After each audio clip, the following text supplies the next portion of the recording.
İyi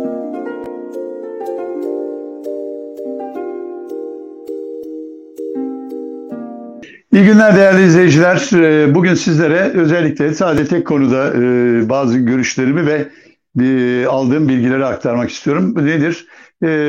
Pazartesi günü itibariyle 6 siyasi parti tarihi deklarasyon dedikleri açıklamayı yaptılar.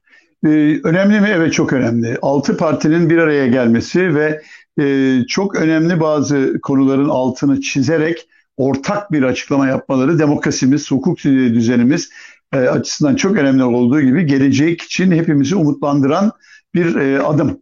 Tabii bunu böyle söylüyorum ama bir takım yanlış ya da eksikleri de vurgulamak istiyorum. Çünkü eğer onları bugünden halledemezsek yarın öbür gün bu günler unutulur ve önümüzdeki günlerde bu konularda çok ciddi bir sıkıntı yaşanır. Şimdi öncelikle şunu söylemek istiyorum. Nelere net kararlar verildi? Onu söyleyeyim. Sonra beklentilerimi ve eksikleri aktarmak istiyorum size. Şimdi mesela seçim barajı %3 dediler. Çok düşük bir hale getiriyor. Yani yok demek yerine bir %3. Tabii bunun içinde de anladığım kadarıyla %3'e inmesinin sebebi DEVA ve Gelecek Partisi'nin %3'ü geçebildiklerine inanmaları. Hani onu bir şekilde deklare ediyorlar. Ama hemen arkasından %1 alan siyasi partiye de hazine yardımı. Bu şu demektir. Bütün siyasi hareketler %1 alma umuduyla seçime asılacaklar. Bunun yaratacağı sinerji Erdoğan iktidarı karşısındaki cepheyi daha büyütecektir diye düşünüyorum. Ama aynı oranda da hani istikrar açısından da bakarsak bu sefer ya ben %1 alırsam hazineden de para alırım, o parayla da gayet güzel geçiniriz diye düşünüp parti kuracak ve en az %1'i almak için de bayağı çalışacak gruplar olabilir. Efendim %1 almak kolay mı? Hayır, değil. Yani bugün artık 60 milyona dayanan bir seçmen sayımız var. Katılanlar işte 50-55 milyon alırsa demek ki 5 milyon oy alırsa 10 milyon 500 bin oy alması lazım ki yani 500 bin oy alınabilir mi Türkiye'de? Genel bir seçimde bana zor gibi geliyor. Yani her parti böyle 10 tane parti %1 alamaz. Ama bir çözümdür. Siyasete özendirme ya da siyaset yapmaya teşvik açısından önemli. Yani bugün pek çok siyasi parti seçimlerdeki harcayacağı paranın onda birini bile kurtaramayacakları için çalışmalarını belki yapamıyorlar ve siyasi olarak varlıklarını gösteremiyorlar. Ama bu yöntemle o siyasi hareketler kendilerini gösterecektir. Yani iyiye kullanma, kötüye kullanma diye bakabiliriz. Evet, önemli kararlardan biri torba kanun tamamen kalkıyor. Yani böyle gece yarısı orman köylüsüne verilecek arazilerle ilgili bir maddenin içine bir anda ne bileyim işte hani yurt dışına çıkışlarda insanların fişlenmesini de sağlayacak ya da işte bir gizli tanık sayesinde herkesin tutuklanabilmesine yol açacak böyle bir maddeyi koyup da gece yarısı ya bu nereden çıktı anlamadık bir dakika falan bunun önüne geçiyor. AKP'nin bugüne kadar belki de hukuk ve devlet sistemine yaptığı en büyük hasar belki de bu açıdan oldu. Çünkü gece yarıları böyle alakasız bir maddenin içine bir bakıyorsunuz mesela askeri yargının tamamen sivil yargıya bağlandığını sağlayan bir yasayı geçiriveriyorlar. Yani sen orada işte ne bileyim yurt dışına çıkışlarda uygulanacak harçların düzenlenmesi zannediyorsun maddeyi. Doğrusu o. Ama onun içine bir madde sokuyorlar. Yani çok ustaca inanılmaz bir şeydi. Ve böylelikle hukuk sistemini, demokratik uygulamaların hepsini aşıp kendi istediklerini hep yaptırdılar bugüne kadar. Bunu tamamen kaldıracağız diyor. Cumhurbaşkanının tam yanlış okumayayım. Efendim, Cumhurbaşkanının veto yetkisini kaldırıyorlar. Şu ama tek adam sistemiyle beraber yani veto yetkisi hep var Cumhurbaşkanının. Fakat daha önce sembolik Cumhurbaşkanının olduğu dönemlerdeki veto yetkisinde Cumhurbaşkanı kanunu veto eder. Eğer o kanun aynen gelirse hiç virgülüne noktasına dokunmadan yeniden mecliste kabul edilirse Cumhurbaşkanının bir daha veto yetkisi olmuyordu. Fakat Tayyip Erdoğan'ı korumak, kollamak ve onu adeta yasama yetkisini tamamen ona bağlayabilmek için ne yapmışlardı? Parlamentonun çıkardığı bir yasayı veto ederse yeniden veto etmemesi için salt çoğunluk aranıyordu. Halbuki kanunların hepsi salt çoğunlukla geçmez. Toplantı yeter sayısı bulunduğu andan itibaren kanunlar çıkabilir. Ha, çok sağlıklı mı? Hayır değil, ama yani bu yöntem sağlıklı mıydı? Toplantı yeter sayısıyla kanun çıkarma. Hayır, ama yani bütün mecliste zaten önemli kanunlar böyle mecliste sadece 180-190 kişi varken de çıkmıyor. O ayrı mesele, ama burada zorlayıcı bir şey getiriyor ve en az 301 milletvekili istiyor Cumhurbaşkanı'nın veto ettiği kanunlar için. O da işte tek adamı güçlendirmek için. Şimdi bunu kaldırmış oluyorlar. Efendim, Başbakan, yani yeni gelecek sistemde, parlamenter sistemde tabii artık yetki, yani daha doğrusu icra yetkisi Başbakan'da ve Bakanlar Kurulu'nda, ki Bakanlar Kurulu da büyük oranda seçilmişlerden olacak. Yani bütün bakanları dışarıdan yapabilme hakkı var mı zaten eski yasaya göre de, yani parlamenter sisteme vardı, ama dışarıdan bakan nadir tercih edilen bir unsurdu. Neden? Çünkü onca siyasi mücadeleden sonra bakanların da seçilmişlerden olmasının daha doğru olduğunu ben de öyle düşünüyorum. Şimdi bu sistemde, yani başkanlık denilen ucube sistemde hiçbir bakan, başta Cumhurbaşkanı olmak üzere, denetlenemiyordu. Onlar hakkında soru soramazsın, gen soru veremezsin, düşürmeye çalışamazsın, hiçbir şey yapamazsın. 400 milletvekili bulman lazım ki, yani o sistem mümkün değil 400'ü bulmanız. Zaten 400'ü bulabiliyorsanız o Cumhurbaşkanı orada o 400'er varmadan gider. Onun için şimdi bu denetim geliyor. Yani demokraside bu ucube sistemdeki en önemli eksikliklerden biri denetim eksikliği. Hiçbir surette denetleyemiyorsun. Onun için gayet rahat, mesela sana mı soracağım ya, sen kimsin ya, haddini bil, otur oturduğun yerde, maaşını ben ödüyorum gibi tuhaf tuhaf aşağılamalarla hep bugüne kadar karşılaştık. Ben Cumhurbaşkanı 7 yıl için görev yapacak. Cumhurbaşkanının sadece bir dönem için seçilecek. Şimdi oraya geleceğim de yani bu seçilmesi. Bir eğitimde kadın erkek eşitliği bütün şeylere okullarda konulacak diyor. İlkokuldan itibaren, yani o çocuklardaki o bilincin, yani ayrımcılık yapmaması, başta kadın erkek olmak üzere diye. Onun dışında HSK kalkıyor.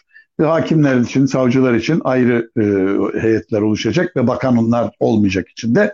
Tabii burada gene konmamış, onu da söyleyeyim. Peki savunma ne oluyor? Yani hep devletin organları önemli, ama savunmanın da bu organların içinde olması gerek. Onu koymuşlar mı bilmiyorum. Şimdi gelelim şeye. Toplam 42 sayfa. Ben endişelerimi ve eleştirilerimi şimdi söylemek istiyorum. Bir, neden 42 sayfa? Bu kadar gerek var mı? Herhalde şöyle düşündüler. Yani 6 parti bir araya geldiysek hani bize bir ciddiye alsınlar. Bak kardeşim, 6 parti bir araya geldi. Uzun metin yazmışlar. Halbuki belki tek sayfa, işte şu kadarlık belki bence metin lazımdı. Ve burada yapılması gereken şey çok basit. Anayasa değişikliğini yazacaklar. Kardeşim, biz anayasanın 101. maddesini ve 126. maddesini şu hale getiriyoruz. Gerisi bu kadar önemli değildi. 42 sayfa, bakın kimse okumaz. Şimdi hani bir yerde hani bizi adam yerine koysunlar, bak aferin ne kadar çalışsınlar belki demek istediler, ama 42 sayfayı okuyan kaç kişi var bilmiyorum. Ben bütün gece okudum ama. Okudum çünkü hani bu konuşmayı yapabilmek için onu okumak lazım. Şimdi mesela orada şaşırdım, mesela hiç Atatürk geçmiyor. Yani bu cumhuriyet Atatürk'ün kurduğu cumhuriyet kardeşim. İçinde AKP'nin has adamlarından işte Davutoğlu olabilir. Neydi? Ali Babacan olabilir. Ne bileyim, eski Refah'tan Saadet Partisi olabilir. Ne bileyim, yine Erdoğan'la rahatlıkla işbirliği yapabilecek olan Demokrat Parti, İyi Parti gibi partiler olabilir, ama orada bu cumhuriyetin laik, demokratik Atatürk ilkeleriyle kurulmuş bir devlet olduğu mutlaka vurgulanmalıydı. Koymamışlar. Şimdi bu koymamışlar çok mu yanlış? Hayır, ama yanlış anlaşılır. Yani gerek yok. Bakın bugün pek çok şeyde daha laiklik konusunda, cumhuriyetçilik, Atatürkçülük konusunda hassasiyeti daha fazla olan bütün çevrelerde rahatsızlık var. Kardeşim, yani ne oluyoruz, yani niye konmadı diye. İkinci dediğim, bu kadar uzun yazmak yerine anayasa değişikliğini net koymaları lazımdı ki iktidar kanadı da buradan kendine bir ders çıkarsın. Şimdi bakıyorum O bir sürü şeyler devam ediyor. İşte onlar öyle yaptılar da böyle yaptılar da bu işe yaramaz. Mesela Tayyip Erdoğan türban toplantısına gitti biliyorsunuz. Dün 28 Şubat diye işte Şule Yüksel Şenler'in anısına yani vakfına. Efendim işte orada da bak biz bununla uğraşıyoruz. Onlar hala nelerle uğraşıyor falan. Yani süfli işlerle uğraşıyorlar diye dalgasını geçiyor. Oysa böyle 42 sayfalık uzun uzun uzun metin yazmak yerine böyle tüfek gibi böyle küt diye koysalardı ki aylardır bunu tavsiye ediyorum ben de ve bunu öneriyorum. Yapmadılar. İki, mesela Cumhurbaşkanı'nın nasıl seçileceğini koymamışlar. Bana göre çok büyük eksiklik. Yani Cumhurbaşkanı gene halk tarafından mı seçilecek? Bakın sembolik de olsa halk tarafından Cumhurbaşkanı seçmek hiç akıllıca bir şey değil. Şimdi o AKP'nin biliyorsunuz 2007'de bu ülkeden intikam almak için sapladığı bir hançerdi. Çünkü gideceklerine çok inandılar. O 27 Nisan muhtırası, efendim Cumhuriyet mitingleri, o böyle ülkede bir anda oluşan büyük muhalefet onları çok korkuttu ve gidiyoruz dedi. O zaman bir hançer sokalım dediler. Dediler ki, o zaman gel bakalım yapalım Cumhurbaşkanı halk seçsin. İşte o sırada hiç kimse bunu ciddiye almadı belki. Çünkü seçime gidiliyordu. Ya dur şimdi halkın Cumhurbaşkanını seçmesi falan ne alaka dendi. Çünkü 3 aylık bir süre var. Ama 3 aydan önce seçime gidildi zaten. Cumhurbaşkanı halk seçtiği an seçilen kişi siyasi bir meşruiyet kazanır. Biz bu referandumu niye yaptık? Hani en son daha doğrusu Bahçeli niye referandum yaptırdı? Dedi ki kardeşim Tayyip Erdoğan Cumhurbaşkanı seçildi, halk seçti. Arkasında %50 destek var. Adam da buna göre icranın içinde olmak istiyor ve oluyor da. Çünkü partisi iktidarda tek başına iktidarda olduğu için o gücü de var. O zaman dedi ki biz bunu resmileştirelim. Gidelim halka soralım. İşte katakulli matakulli yaptılar. Yok zarflar şunlar bunlar mühürler imzalar derken bir baktık %50,5'la referandumda evet oyu çıktı ve Türkiye kendi rızasıyla görünüşte teknik olarak kendi rızasıyla hukuktan, demokrasiden, insan hak ve özgürlüklerinden vazgeçtiğini dünyaya ilan etti. İşte o günden beri de ucube bir rejimle yönetiliyoruz ama işte geldik bugün sıkıştık görüyorsunuz başımıza gelenleri faizin durumu, dövizin durumu, geçim durumu, enflasyon, pahalılık hepsi geldi şimdi üst üste yığıldı bir anda. Onun için Cumhurbaşkanı'nın halk tarafından seçilmesi kadar saçma ve yanlış bir şey olamaz. Eğer icranın içinde olmayacaksa, Cumhurbaşkanı partisiz ve partiler üstü devleti temsil eden sembolik makamda olacaksa bunu meclis seçer. Zaten meclisin seçmesi de bir anlamda halkın seçmesidir. Çünkü meclisteki herkes zaten halk tarafından seçilmiş kişiler. Ama bunu bir yarışa soktuğunuz an işte Cumhurbaşkanı'na bir siyasi kimlik meşruiyeti kazandırır ki sonucunu gördük. Bunu da eksik olarak görüyorum. İşte uzun uzun yazınca demek ki bunları düşünmemişler. Şimdi gelelim. Dünden bu yana yapılan bir takım yorumlar var. O konuda da görüşlerimi size sunacağım ve bitireceğiz bugünü. Efendim deniyor ki bu 6 parti bir araya geldi. Baktım böyle bir sürü aklı başında da insan. Ya artık belli ki Kemal Kılıçdaroğlu'nu aday gösterecekler. O konuda anlaştılar. Ben de diyorum ki hayır anlaşmadılar. Böyle bir anlaşma da olmayacak. Kemal Kılıçdaroğlu'nun aday olması bana göre mümkün değil. Hiç mi olmaz? Evet olur ama hani yüzdeye vurursak %90 olmayacağı konusunda görüş belirtirim. Bu olmasın anlamına gelmiyor. Bakın yani aman Kılıçdaroğlu olursa seçimi kazanamaz. Hayır. Şu anda Türkiye'de artık öyle bir hava var ki Kılıçdaroğlu da aday olsa başka biri de aday olsa büyük ihtimalle seçimi kazanacak. Efendim Ahmet'le daha yüksek kazanırsınız. Mehmet'le daha düşük oranda kazanırsınız ama Tayyip Erdoğan'ın artık tek başına seçimlere girip de %50 alma ihtimali %90'ın altına indi. %95'in altına indi hatta. Yani %95 ihtimalle Tayyip Erdoğan seçim kazanamaz bu ülkede. Çok önemli bir şey olması lazım. İşte bu Ukrayna Savaşı da bana göre Allah'ın bir lütfu gibi geldi. Çünkü her türlü işte pahalılık, zamlar, elektrik faturaları bir de orada da bir numara yapıyorlar gördünüz. KDV'yi gene düşürerek, gene milleti aslında fena halde sokarak ama sanki indirim yapmış gibi. Yani faturalardan inecek ama öbür taraftan KDV eksiği nedeniyle görülmeyen hizmetlerden dolayı farkına olmadan fena halde bir kazık yiyeceğiz. Orası da ayrı ama bütün bunlar bak unutuldu. İşte savaş durumu ve hatta başımıza gelen her şeyi toplumun önemli bir kesimi de makul karşılamaya başlıyor. Niye? Kardeşim savaş durumu var. Yani görüyorsunuz işte petrol olmuş, varili olmuş 100 doların üstü. İşte bütün dünyada kriz var, para sistemi. Biz de bundan nasibimizi alacağız ve tamamen bu iktidarın beceriksizliği, çapsızlığı ve arkadaşlara biraz daha duygusal davranması nedeniyle oluşan bu büyük kriz sanki yokmuş da bu savaş nedeniyle ortaya çıkmış muamelesi görecek ve pek çok ağızda kapanacak. Hele bu arada böyle biraz da Türkiye'yi ilgilendiren bir iki çıkış olursa vay efendim milli birlik ve beraberliğe en ihtiyaç duyduğumuz anda edebiyatı tekrar başlar söyleyeyim. Tekrar dönüyorum Kılıçdaroğlu konusuna. Aday olma ihtimalini çok az görüyorum ama mantıken diğer partilerin de onu aday göstermesinin mümkün olmadığını söylüyorum. Şimdi bakın neden? Eğer biz bu sistemi değiştireceğiz deseniz bile yapılacak ilk seçimler maalesef yine bu ucube rejim için olacak. Yani yapacağımız ilk seçimde biz yine bir ucube sistem sonucu olarak bir cumhurbaşkanı seçeceğiz. O cumhurbaşkanı parlamento dışından atanmış kişilerden kendine bir hükümet oluşturacak. Oturduğu sarayda iç kabinesini oluşturacak. Efendim ne kadar sürecekse bu dönüşüm o kadar süre tek adam olacak. Bir kere bunda karar kıldık mı? Evet, bu durum böyle. Benim bugüne kadar önerdiğim sisteme göre bir ay içinde biz normal demokrasiye dönüp yola devam edebiliriz. Ama benim şimdi bu 42 sayfalık şeyden anladığım kadarıyla bu süreç o kadar da hızlı gitmeyecek. Çünkü bu kadar detaya girerseniz olmaz. Bunu çok hızlı yapıp tık tık tık eski sisteme döndüm. Yani böyle hala güçlendirilmemiş falan yok. Döndüm. Hatta 1961 Anayasası'nın bütün maddelerini de geri getirdim. O da ayrı bir konu anlatmıştım zamanında. Getirdim, yaptım. Cumhurbaşkanını hemen seçtim. Hükümeti oluşturdum. Başbakan da o da başbakanı atadı. Hükümeti oluşturdum, yola devam ettim. Yerine biraz uzayacak. Şimdi neden diyorum? İşte bu seçilecek kişinin geçici bir süre içinde olsa tek adam olması işi bozuyor. Şimdi düşünsenize İYİ Parti Genel Başkanısınız. Cumhuriyet Halk Partisi'nin genel başkanının aday olmasını kabul ettiniz ve seçildi. Bakın seçildiği an iki faktör var burada. Bir, seçilen kişi kral. İkinci, toplumdaki genel algı Cumhuriyet Halk Partisi tek başına iktidara geldi.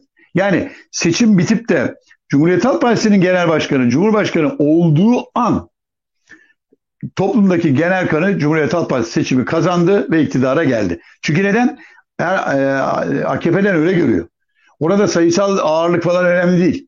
Tayyip Erdoğan seçimi kazandıkça AKP'de Tayyip Erdoğan seçimi kazanınca AKP'de şu ana kadar hep tek partine iktidar, tek parti olarak çoğunluğu sağlıyor ama tam ayırdığına varamayacak ki insanlar kim seçildi? Kılıçdaroğlu seçildi. Demek ki Cumhuriyet Halk Partisi tek başına iktidar. Algı bu olacaktır. Bu algının oluşmasına ve hatta bunun fiiliyata dönmesine diğer küçük partilerde dahil hiçbiri izin vermez. Onun için bu 6 partiden hatta diğer desteklerle birlikte efendim ortak adayımız Kemal Kılıçdaroğlu'dur gibi bir karar çıkmasını kimse beklemez. Beklemesin derken olmamalı da demiyorum.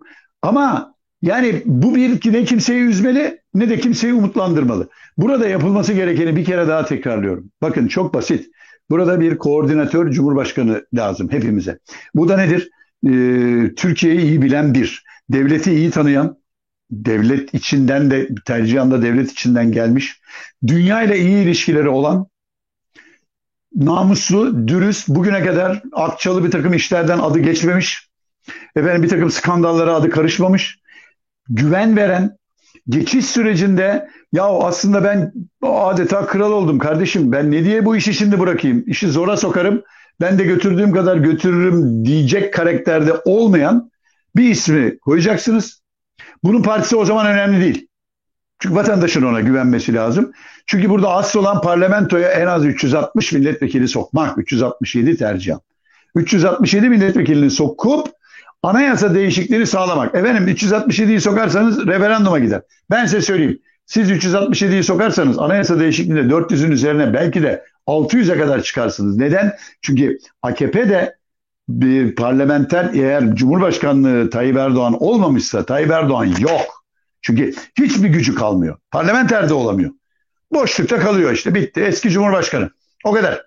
Başka o yetkiler, uçaklar, evler, hanlar, hamamlar, milyarlar onların hiçbiri olmayacak. Onu bilen AKP de ulan ben şimdi bir tane adamın boyunduruğu altında yaşayacağıma hızla parlamenter sisteme geçersem en azından parti olarak iktidara tekrar tutunma şansım olur diye düşünecektir. Ve AKP milletvekilleri de takoz koymak yerine bir an evvel demokratik sisteme geçebilmek için anayasa değişikliğine evet diyecektir. Yani 367'yi geçer ve böylelikle şeye kalmaz, referanduma bile kalmadan değişir.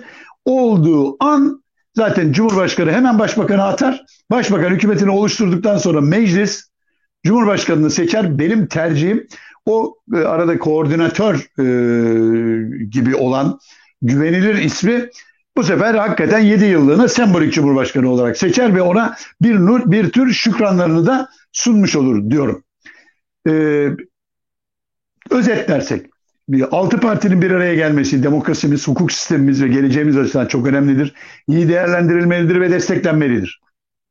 Ama bunu yaparken bir, bu kadar detaya girmemek gerekiyor. İki, kişisel bir takım hesaplar yaparak alanda kaçan da durumuna getirmemek gerekiyor. Hızla makul, herkesin kabulleneceği bir adayla ortaya çıkıp seçimleri zorlamak. Bütün yapılması gereken bence budur. Bugünlük bu kadar diyorum. Yarın tekrar görüşmek üzere. İyilikler, esenlikler, hoşçakalın.